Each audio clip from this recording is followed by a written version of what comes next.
Muy buenos días, hermanos. El Señor nos bendice grandemente.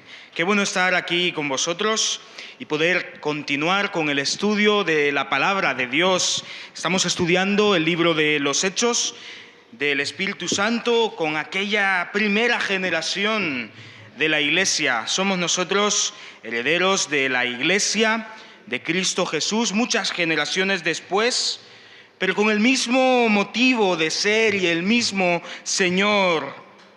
Y hemos estado viendo cómo Dios obra milagrosamente, grandemente, constantemente en medio de sus hijos. Cómo Él cumple su palabra. Veíamos Hechos 1:8, el texto en el cual hemos estado dando vueltas durante todos estos domingos. Recibiréis poder cuando haya venido sobre vosotros el Espíritu Santo y me seréis testigos en todo el mundo. Hoy en día, pues, nosotros continuamos con esta misión de testificar quién es Cristo Jesús, nuestro Señor y Salvador, el único que puede transformar este mundo necesitado de esperanza. Así lo creemos y así lo vivimos. Y hemos recibido el Espíritu Santo. Hemos recibido el Espíritu de Dios que nos guía, que nos corrige, que nos transforma, que nos dirige. Y es que Dios no nos deja como nos ha encontrado. Nos ama tal y como somos, pero no nos deja en la situación en la cual estamos, sino que nos mejora, nos ayuda a encarnar el carácter de Cristo. Y ese es el objetivo también. Objetivo número 1, pues predicar el Evangelio de Cristo Jesús a toda criatura, a toda la humanidad. Objetivo número 2, encarnar el carácter de Cristo. Y no lo digo en un orden jerárquico, ni mucho menos. Mientras predicamos a Cristo Jesús, lo hacemos encarnando su carácter. Eso es testificar. Eso es dar testimonio de lo que el Señor nos ha enseñado. ¿Y cómo sabemos que Dios transforma? Bueno, porque su palabra así nos lo enseña. Y estoy seguro que más de alguno podría levantar la mano y dar testimonio de cómo ha vivido y experimentado esta realidad en su vida. Y estuvimos el domingo anterior viendo cómo Saulo, este perseguidor de la iglesia, fue transformado por completo por Cristo Jesús. El Evangelio es poder de Dios para salvación, escribiría este mismo Saulo, más adelante conocido como Pablo, en una de las epístolas a la iglesia. Y es maravilloso saber esto, saber que Dios transforma. Dios transforma constantemente y hoy continuaremos viendo cómo Dios transforma y cómo la transformación es continua. Para eso te pido que me acompañes al libro de los Hechos, capítulo 9, y estaremos trabajando de los versículos 32 en adelante. Vamos a poner este tiempo en las manos de Dios, vamos a pedirle que Él nos dirija, que Él nos enseñe y que podamos realmente concentrarnos en lo que Él nos quiere decir hoy. Padre Santo, gracias, oh Señor, por el privilegio de juntos como un solo cuerpo, a pleno pulmón y sin miedo a escondernos, podemos hoy abrir nuestras Biblias. Podemos escuchar tu palabra, podemos estudiar tu palabra, podemos, Señor, cantar y alabarte desde lo más profundo de nuestro corazón. Qué bueno es, Señor, saber que tú durante estos 2000 años de iglesia no nos has abandonado. Que tú eres el mismo que le dio poder a sus discípulos, a esa primera generación, para que ahora, generaciones después, nosotros también encarnemos tu carácter y encaremos el reto de testificar las buenas nuevas hasta el fin del mundo. Padre, habla a nuestros corazones hoy, dirígenos, enséñanos, pues queremos ser más como tú. Gracias, oh Señor, gracias otra vez por tu santa palabra, que nos corrige, que nos redarguye, que nos instruye, Señor, en cada uno de los aspectos que nuestra vida necesita. En tu santo nombre pedimos todo esto. Amén. Pues estamos en Hechos capítulo 9, versículos 32 en adelante, recordando lo ya mencionado. Hemos visto cómo Saulo fue transformado y aún veremos el resultado de esta transformación en otros capítulos más adelante. Pero mira lo que acontece a continuación de lo visto el domingo anterior. Hechos 9:32. Pedro, que visitaba a todos, fue también a visitar a los fieles que vivían en Lida. Ahí había un hombre llamado Eneas que hacía 8 años que estaba en cama porque era paralítico. Pedro le dijo: Eneas, Jesucristo te sana, levántate y haz tu cama. Y enseguida se levantó, y cuando los habitantes de Lida y de Sarón vieron esto, se convirtieron al Señor. Así como Saulo fue transformado, otros muchos también fueron transformados. El primer caso que vemos hoy es el de Eneas, un hombre que durante 8 años había estado en cama. Recordemos otra vez el contexto en el cual nos movemos. En ese entonces, tener una enfermedad paralizadora como lo era esta significaba depender absolutamente de los demás, significaba no tener autonomía, significaba una vida de gran dificultad. De manera que Eneas seguramente, pues durante varios días se sintió desesperanzado. ¿Te has sentido así alguna vez? ¿Has sentido como que todo el mundo va en tu contra? ¿Te identificas con Eneas? Pues hermanos, tenemos un Dios que transforma continuamente, que no conoce imposibles. Pedro le dijo: Eneas, Jesucristo te sana, levántate y haz tu cama. Una transformación absoluta. No cabía duda, a una persona que durante 8 años no pudo estar sobre sus propios pies. Dice que a continuación, enseguida, al instante, no poco a poco, no durante procesos, no, al instante fue sanado, no un poco, no medianamente, completamente, enseguida se levantó. ¡Qué maravilla! ¡Qué maravilla saber que Dios es capaz de hacer milagros! Servimos al mismo Dios. Confiamos que Él en su voluntad es capaz de hacer lo impensable. Incluso diríamos lo no natural. Eso es la definición de un milagro. Este hombre que durante mucho tiempo, postrado en cama, veía hacia arriba porque no se podía poner en pie, ahora seguramente veía arriba, pero no porque estuviese tumbado en su cama, sino agradeciendo a Dios por la obra completa que hizo en él. Qué maravilloso es nuestro Señor. Pero como resultado de esto, no solo un hombre pudo caminar después de varios años de impedimentos, no, sino que también, versículos 35, cuando los habitantes de Lida y de Sarón vieron esto, se convirtieron al Señor. No hubo duda en sus corazones. Dios puede usar nuestras debilidades e incapacidades para hacer grandes cosas a nuestro alrededor. Hermanos, no desesperemos. Nuestro Señor es poderoso y es digno de confianza. Pero mira el siguiente caso que nos narra el libro de los Hechos, versículos 36 en adelante de Hechos 9. Había entonces en Jope una discípula llamada Tabita, que traducido es Dorcas. Era conocida por sus muchas buenas obras y las limosnas que daba. Pero en aquellos días enfermó y murió. Después de lavar su cuerpo, la pusieron en una sala. Y como los discípulos supieron que Pedro estaba en Lida y no quedaba lejos de Jope, enviaron 2 hombres con este ruego: no tardes en venir a nosotros. Pedro entonces partió enseguida, y cuando llegó lo llevaron a la sala donde yacía Dorcas.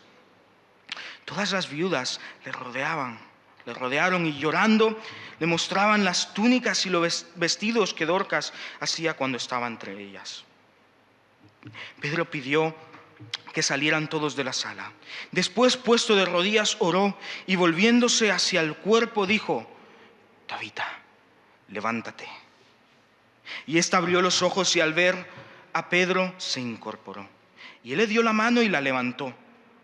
Luego llamó a los fieles y a las viudas y la presentó viva. Y la noticia corrió por todo Jope y muchos creyeron en el Señor. Y Pedro se quedó una larga temporada en esta ciudad, alojado en casa de un tal Simón que era curtidor. Caso número 1, Eneas, una persona paralizada que fue sanada por completo por el Señor. Caso número 2, Dorcas. Esta ya no solo había enfermado, había muerto. Y no había duda de esta realidad, pues había una gran cantidad de personas llorando su muerte. Era una persona que había encarnado el carácter de Cristo en su ciudad. De manera que las mismas personas que se habían beneficiado de su ministerio ahora estaban llorando su muerte. Pero llamaron a Pedro para que éste, como embajador de Cristo, que somos todos sus hijos, fuese ahí y pudiese acompañar a la iglesia. Ven pronto, no tardes en venir a nosotros. Esa fue la petición de este grupo de discípulos de Cristo. Y Pedro fue. Y tal como en su momento en los evangelios podemos encontrar que hizo Jesús, ahora Pedro hace igual. Manda a todos salir y le da una orden a esta mujer que estaba muerta, cuyos oídos no podían oír porque estaba muerta, cuyos ojos no podían ver porque estaba muerta.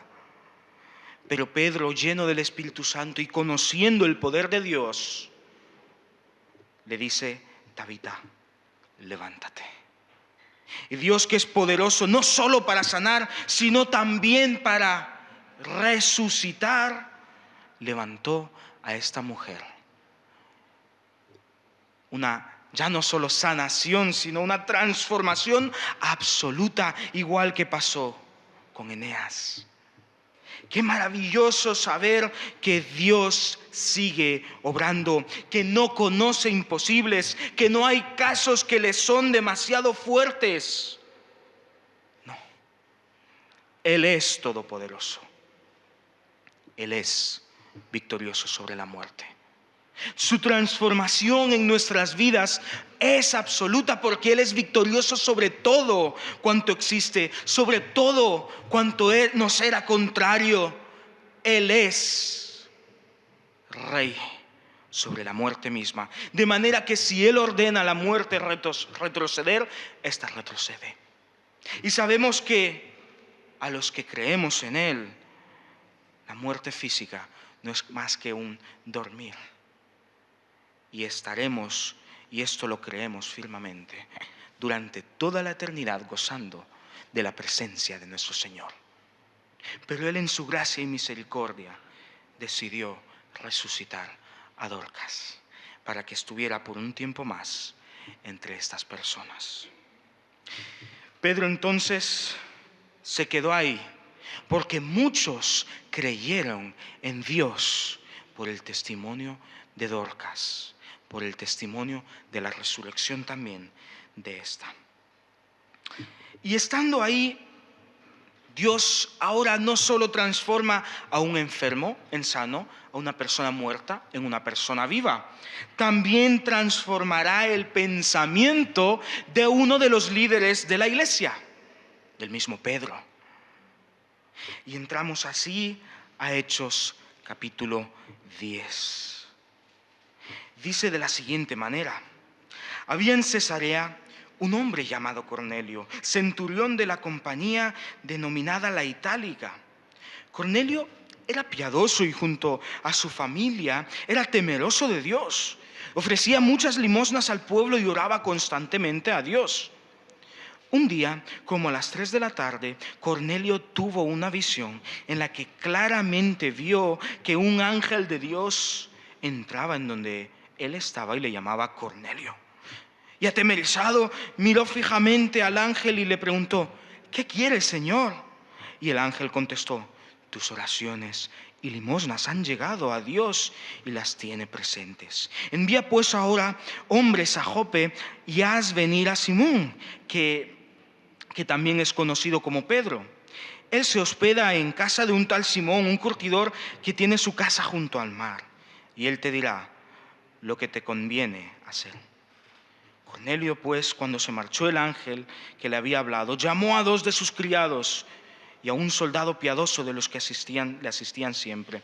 Y tras contarles lo sucedido, los envió a Jope. Y al día siguiente, mientras los enviados iban aún de camino, ya cerca de la ciudad, Pedro subió a la azotea para orar. A eso del mediodía, de pronto sintió mucha hambre y quiso comer algo. Mientras le preparaban algo de comida, cayó en éxtasis. Vio el cielo abierto y algo semejante a un gran lienzo que, atado por las 4 puntas, descendía sobre la tierra.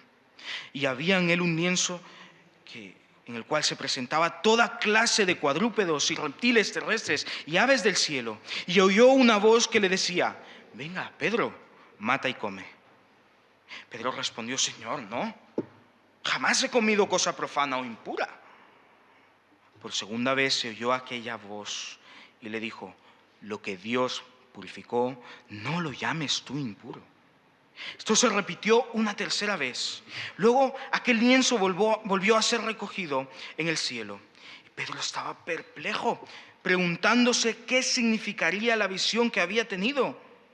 Y mientras tanto, los hombres enviados por Cornelio, después de haber localizado la casa de Simón, llegaron a la puerta, llamaron y preguntaron si ahí se hospedaba un tal Simón, que tenía por sobrenombre Pedro.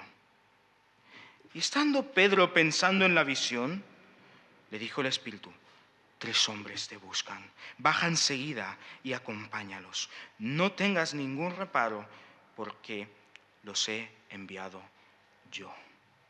Pedro descendió a donde estaban los hombres enviados por Cornelio y les dijo: yo soy ese que buscáis. ¿Cuál es la causa por la que habéis venido? Y ellos respondieron: el centurión Cornelio, que es un hombre justo y temeroso, cuyo buen testimonio es reconocido por todo el pueblo judío, ha recibido instrucciones de un santo ángel para que vayas a su casa y oigas tus palabras. Pedro los hizo entrar y los hospedó, y al día siguiente se puso en camino con ellos, acompañado por algunos hermanos de Jope. Y al otro día llegaron a Cesarea, donde Cornelio estaba ya esperándolos junto con sus familiares y amigos más íntimos. Al entrar Pedro, salió Cornelio a recibirle y cayó a sus pies y se postró ante él. De momento hasta aquí. Y es que han ocurrido varias cosas en estos versículos. En primer lugar, había un hombre centurión romano de gran alto rango militar, piadoso, temeroso de Dios, él y su familia, que recibió una orden del Señor de hacer llamar a Pedro. Este pues obedece inmediatamente, pero mientras aquellos hombres que él envió iban hacia donde se encontraba Pedro, Pedro subió a orar. Y ahí, interesante saber y ver cómo Dios le da a conocer a Pedro mediante una visión, una realidad que transformará su cosmovisión, su manera de ver la vida, de entender incluso el mensaje del Evangelio. Pues le muestra un gran lienzo y le muestra gran variedad de animales y le dice: mata y come. Como judío practicante, gran temeroso del Señor y alguien que era muy serio con todos los rituales ordenados por la ley, Pedro nunca había comido de estos animales impuros según la ley. De manera que la orden que recibe Pedro es de todo menos esperada. Lo que el Señor le está diciendo a Pedro es algo que le deja totalmente descolocado. De manera que Pedro incluso responde: Señor, no, yo jamás he comido cosa profana o impura. Señor, no, ¿cómo me vas a pedir esto? 3 veces le repitió el Señor: Pedro, mata y come. Pedro, mata y come. Pedro, mata y come. Lo que el Señor purificó, no lo llames impuro. Nada de esto en la mente de Pedro tenía sentido hasta que el Señor le dice: baja, que te están buscando. Haz todo cuanto estos te pidan. Entonces él baja y se encuentra con los hombres que Cornelio había enviado, que se quedan ahí durante una noche y al día siguiente parten hacia Cesarea, donde estaba Cornelio, centurión romano, esperando en obediencia al Señor. Y ahí vemos el siguiente intercambio, versículos 26 en adelante. Se nos ha dicho que Cornelio salió a recibirle y cayó a sus pies y se postró ante él, versículo 26. Mas Pedro le levantó diciendo: ponte en pie, pues yo soy un hombre igual que tú. Entró conversando con él y halló a muchas personas reunidas. Y Pedro les dijo: como sabéis, a un hombre judío le está prohibido juntarse o acercarse a un extranjero. Pero Dios me ha hecho comprender que a nadie debo considerar profano o impuro. Por eso, cuando me llamaron, vine sin dudarlo. Así que os pregunto: ¿por qué razón me habéis hecho venir? Y Cornelio respondió: hace 4 días yo estaba en ayuno, y como a esta hora, es decir, a las 3 de la tarde, yo estaba orando en mi casa. De pronto se presentó ante mí un hombre vestido con ropas resplandecientes y me dijo: Cornelio, tus oraciones y limosnas han llegado a Dios y las tiene presente. Envía algunas personas a Jope para que hagan venir a Pedro, a quien se conoce también, a Simón, que se conoce también como Pedro. Él se hospeda en una casa de un tal Simón, un curtidor, que tiene su casa junto al mar. Cuando él llegue, te hará saber. Así que enseguida envié a buscarte, y tú has hecho bien al venir. Ahora pues, todos nosotros estamos aquí en la presencia de Dios, dispuestos a escuchar todo lo que Dios ha mandado decirnos. Cornelio era piadoso. Cornelio era una persona que temía al Señor y estaba dispuesto y deseaba escuchar la voluntad de Dios. Y Dios eso lo tenía presente.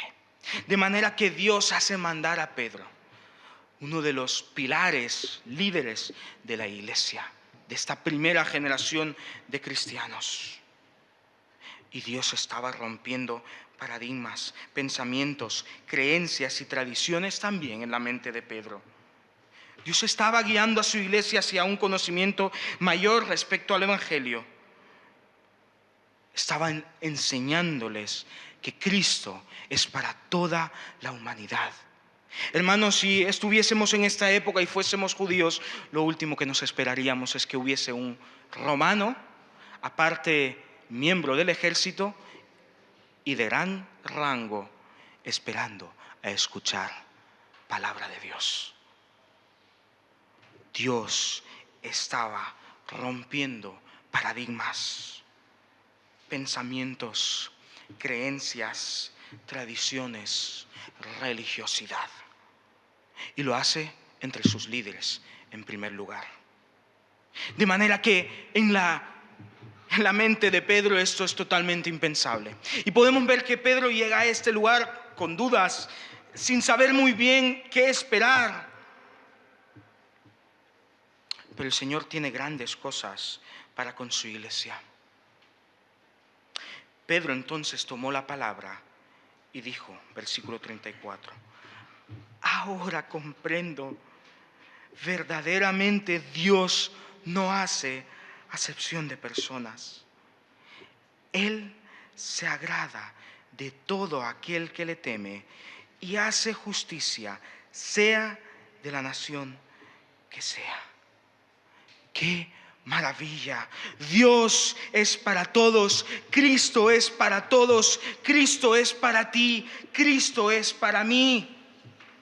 Y qué bueno y qué maravilla ver aquí en la iglesia tantas nacionalidades representadas, todos bajo un mismo Señor, porque Dios no hace acepción de personas. La cruz de Cristo es para ti, es para mí, y su resurrección y su cruz son su victoria que nos da a nosotros sin merecerlo. Es maravilloso saber esto. Es maravilloso comprender esta realidad, porque Dios estaba transformando vidas. Transformó la vida de Eneas, transformó la vida de Dorcas, y ahora estaba transformando la vida de Pedro y de la iglesia misma. Dios no hace acepción de personas. De manera que Pedro reconoce, versículo 42, Jesús nos mandó que predicáramos al pueblo y testificáramos que Él es el que Dios ha puesto por juez de vivos y muertos. Acerca de Él dicen todos los profetas que todos los que en Él crean recibirán perdón por su nombre. Dios es para todos y su perdón está al alcance de toda la humanidad. Todo aquel que cree en Cristo Jesús y lo reconoce como Señor y Salvador tiene perdón de los pecados, porque la salvación no es para pocos, sino para muchos, porque la obra de Cristo es poderosa. Y Pedro tenía que comprender esto, porque la orden que Dios le había dado a su iglesia, Hechos 1:8, recibiréis poder y me seréis testigos. Y la orden de Dios era que testificaran a la humanidad, no solo a los judíos, también a los que se encontraban alrededor. Esto supone un punto de inflexión en la iglesia de Cristo Jesús. Ya hemos estado viendo que del 1 al 7 la iglesia se encierra en un lugar, pero Dios permite que haya persecución para que la iglesia salga hacia afuera. Y lo veíamos con Felipe el evangelista, aquel que empieza a salir un poco más de Jerusalén y se aventura hacia las afueras. Incluso llega a Cesarea, de donde es Cornelio. Pero Dios decide también que dentro del liderazgo deben comprender esta realidad, que el evangelio es para todos, de manera que mueve también a Pedro y le da esta visión en la que dice: mata y come, porque lo que Dios ha purificado no lo puedes llamar tú impuro. Y los gentiles han de ser salvos, y la salvación es para todos. Y la salvación es para ti y la salvación es para mí. Y hoy, 2000 años después, somos benditos por el Señor, porque Él decidió amarnos y decidió salvarnos. De manera que, versículo 44, todavía estaba Pedro hablando cuando el Espíritu Santo cayó sobre todos los que oían el mensaje. Y los creyentes provenientes del judaísmo que habían venido con Pedro se quedaron atónitos de que también sobre los gentiles se derramara el don del Espíritu Santo, pues los oían hablar en lenguas y glorificar a Dios. Entonces Pedro preguntó: ¿puede negarse el agua del bautismo a estas personas que han recibido como nosotros el Espíritu Santo? Y mandó bautizarlos en el nombre de Jesucristo. Entonces le rogaron que se quedara con ellos algunos días más. La transformación de Cristo Jesús en la vida de Pablo, como vimos el domingo anterior, provocó que la gente creyera en él. Como vemos hoy en la vida de Eneas, provocó que la gente creyera en él. Como vimos hoy en la vida de Dorcas, provocó que la gente creyera en él. Y ahora, como vemos en la vida de Pedro y en la de la iglesia, provoca que aún los gentiles crean en él. La salvación es para todos, porque Dios no hace acepción de personas, sino que todos los que crean recibirán perdón de pecados por su nombre. Y ahí la iglesia empezó a ser internacional, como lo es hoy, como lo es esta, por la gracia y misericordia de Dios. Después de esto, Pedro volvió a Jerusalén y testificó a los que ahí se encontraban sobre lo que Dios le había enseñado, de qué manera Dios había transformado su pensamiento.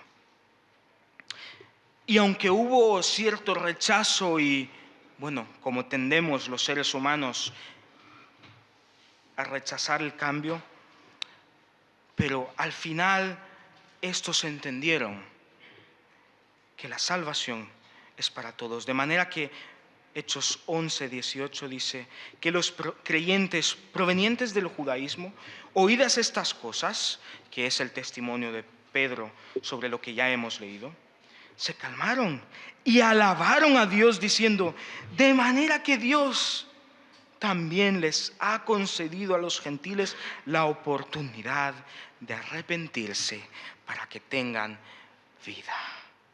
El Evangelio de Cristo no es solo para los judíos, sino más bien para todos los que creen en Él. Cristo es para todos. Su salvación está al alcance de todos los que crean en Él. Y la iglesia debe gozarse en esto, y la iglesia debe alabar a Dios por esto. Los cambios de Dios son profundos, son reales. Cambió la vida de Eneas, le devolvió la vida a Dorcas. Y ahora también el pensamiento de Pedro y de sus compatriotas judíos para entender el Evangelio fue transformado, fue cambiado. Dios quiere salvar a la humanidad al completo. ¿Te ha salvado a ti ya? ¿Conocías esta verdad ya? ¿Sabías que Cristo es para ti? ¿Sabías que Él quiere perdonar tus pecados? Porque la Biblia nos deja en claro que tú y yo somos pecadores y como tales somos enemigos de Dios. Pero aunque nosotros fuimos los que nos enemistamos con Dios, aunque nosotros fuimos los transgresores, Dios hoy ofrece su perdón. No hay persona que Él no pueda salvar. No hay vida que Él no pueda transformar al completo. Él quiere transformarte y traer a tu diario vivir cambios profundos. Pero has de creer en Él. Has de reconocerle como suficiente Señor y Salvador. Has de creer que esa cruz donde Él fue golpeado, clavado, herido, burlado, es poderosa para salvar. Porque esa cruz era tu cruz y mi cruz. La Biblia nos enseña que todo aquel que es pecador, y todos lo somos, debe morir. Por eso Cristo Jesús, que es Dios hecho hombre, fue a esa cruz en tu lugar, en mi lugar, y murió la muerte que tú y yo merecíamos, para que así podamos vivir la vida que no merecemos. Dios le ha concedido a todas las personas la oportunidad de arrepentirse para tener vida. Y Dios da vida en abundancia. Y si no, pregúntale a Dorcas, pregúntale a Eneas, pregúntale a Cornelio, o a Saulo, después conocido como Pablo, o a muchos que ya hemos vivido y experimentamos esta realidad. No tardes en venir a tu Señor. Él te quiere perdonar y te quiere transformar. Padre Santo, gracias, oh Señor, por tu salvación en nuestras vidas. Gracias, oh Señor, porque no importa quién seamos, no importa de dónde provengamos, tú eres poderoso para salvar. Porque tu salvación no puede ser comprada, sino que es un regalo tuyo para la humanidad. Pero debemos arrepentirnos. Debemos reconocer que somos pecadores, pero que Cristo Jesús trae perdón de los pecados. Que Cristo Jesús es suficiente para salvar y redimir al pobre pecador. Gracias, Padre, por esta realidad en nuestras vidas. Y si hay alguno, Señor, que aún no te conoce, si hay alguno, Señor, que no conoce esta preciosa verdad en su propia vivencia, habla a su corazón. Convéncelo, Señor, porque no hay mejor decisión que venir a Cristo. Porque no hay vida si no es en ti. Porque no hay perdón de los pecados si no es por ti. Por eso, Señor, como iglesia, como el pueblo de Cristo Jesús, te glorificamos, te alabamos por todo lo que has hecho y lo que sigues haciendo. Y te pedimos, Señor, que los cambios profundos, las transformaciones que tú quieras hacer en tu iglesia, en nuestros corazones y en nuestros pensamientos, siga llevándose a cabo. Llevamos, oh Señor, nuestras vidas a tus pies. Obra, oh Señor, como Dios, como dueño, en ellas como a ti te plazca. Nos sometemos a tu voluntad, pues es buena, agradable y perfecta. En el santo nombre de Cristo Jesús, quien nos ha salvado y que nos redime. Amén y amén.